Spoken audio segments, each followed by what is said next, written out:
Why every sixth sensory needs feminine energy to raise their vibration and achieve their dreams. So why is it that we do need feminine energy? Why can't we just go in our masculine energy until we achieve our dreams? And I have to ask, how long have you been operating in masculine energy, whether you're a man or a woman? How long are you constantly going to keep going on and on, working your butt off, trying to please all the authority figures in your life to prove how worthy you are, and hoping in some way they will love you back or give back to you after you've pushed super hard to make an effort? The key actually is to relax.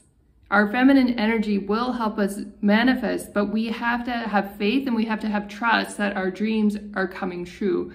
If we're constantly on the go and we're not paying attention to the feminine aspects of life, we're not taking time to look at the stars, to breathe, to lie down on a beach, we're not really fully living or experiencing life. And that means we're not open to all of the help that the universe can offer us. So we will miss out on manifesting certain things in our lives when we're constantly busy.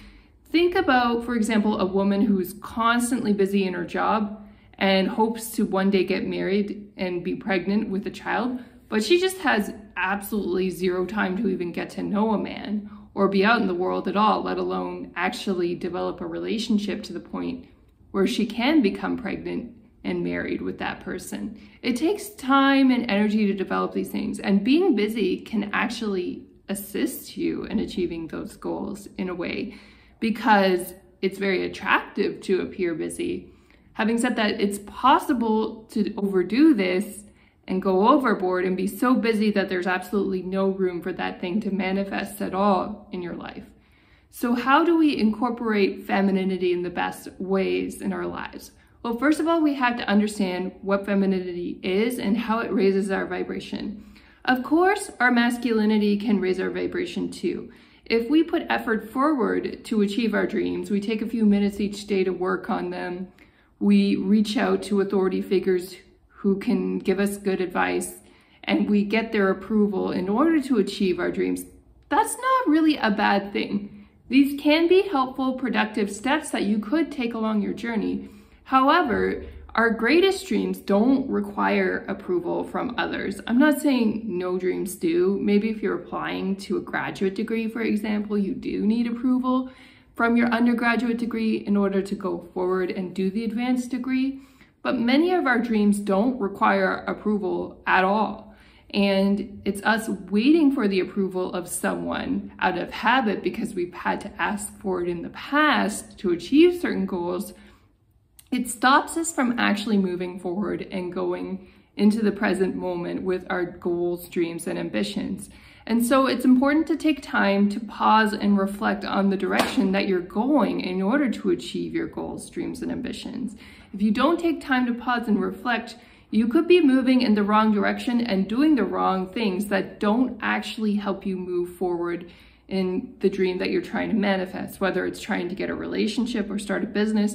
For example, if you're sixth sensory and you're constantly putting yourself out there saying you want a marriage or you want a serious long-term relationship even, that might be a lot of energy and masculinity that you're putting forward, but that may not be the thing that's required in order to find that meaningful relationship.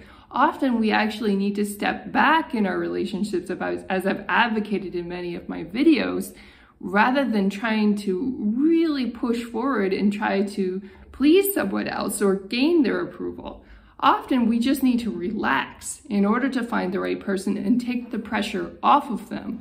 When they feel relaxed, they're more likely to actually want something in the future, When we're putting pressure on them in the moment, they're more likely to say no. And often that happens in business too, not only in our personal relationships. And that's why femininity is so important. It's like the music that has a pause or silence in it. That helps enhance the rest of the music because we have something to compare and contrast it to. So in the same way that we make an effort to take certain steps, and some of that effort is required in the process of manifesting various things in our life, we also have to take time to step back, We need to take time to ask for help from other people on our dreams. Our dreams are not a solo experience. We should have a community who is our believing eyes. We should have friends who help us. And at the same time, don't expect no adversaries in the process of achieving your dreams. You will have some. That's perfectly normal. Even Jesus had Judas back in the day, you know. These things do happen. It doesn't mean you're on the wrong track. It may be time that you need to reflect on some of the feedback to see if there are areas where you can improve, but that doesn't necessarily mean that you're wrong or you should stop working on your dreams if you do encounter a Judas-like figure or somebody who's criticizing you. And depending on who they are and what role they play in your life, you may consider putting a lot of boundaries on them and keeping them out of your life. But if it's not easy, the important thing is to not let them in your headspace. If they are a family member and they need to be in your life for practical reasons, find boundaries and ways of communicating with them to keep their negativity out of your psyche and keep it out of your dreams, goals, and ambitions. Because when our dreams, goals, and ambitions are babies, they're like little plants that need a lot of water and a lot of attention, and they can easily be squashed. So we don't want to let those negative people near our hopes and dreams and ambitions. Other examples of feminine behavior that may enhance you achieving your goals, dreams, and ambitions, but don't directly lead to your goals, dreams, and ambitions might be doing something like cleaning up your home, might be organizing the papers on your desk. It might be setting specific boundaries on your time and communicating to people that you won't be answering texts and phone calls while you're doing important work on your goals, dreams, and ambitions. It could be getting enough sleep or eating healthy so you have the energy to work on your goals, dreams, and ambitions. When you make those decisions, they may not directly lead to your goals, but they help enhance the process so you have the energy and the motivation to keep going. Another feminine energy that's very supportive to your goals, dreams, and ambitions would be your community. It would be taking that time to engage with people who support you and are kind and are willing to offer resources, even if that resource might be just a positive response or a positive sounding board to your goals, dreams, and ambitions.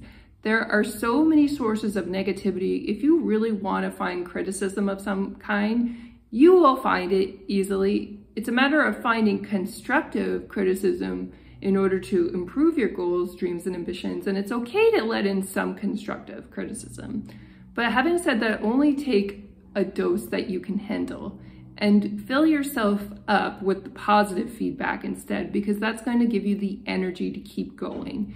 It's not directly involved in you working hard to achieve your goals, dreams, and ambitions, but imagine you're working from home in a vacuum and nobody's there to really watch you or do your work or stop you from watching TV. Having that positive community support can really help you keep motivated to go for your goals and dreams and ambitions. And that's why I created my self-love group on Facebook, because then you have a group of like-minded people all there who can support you and message you and tell you to keep going on the things that you're hoping to achieve in life.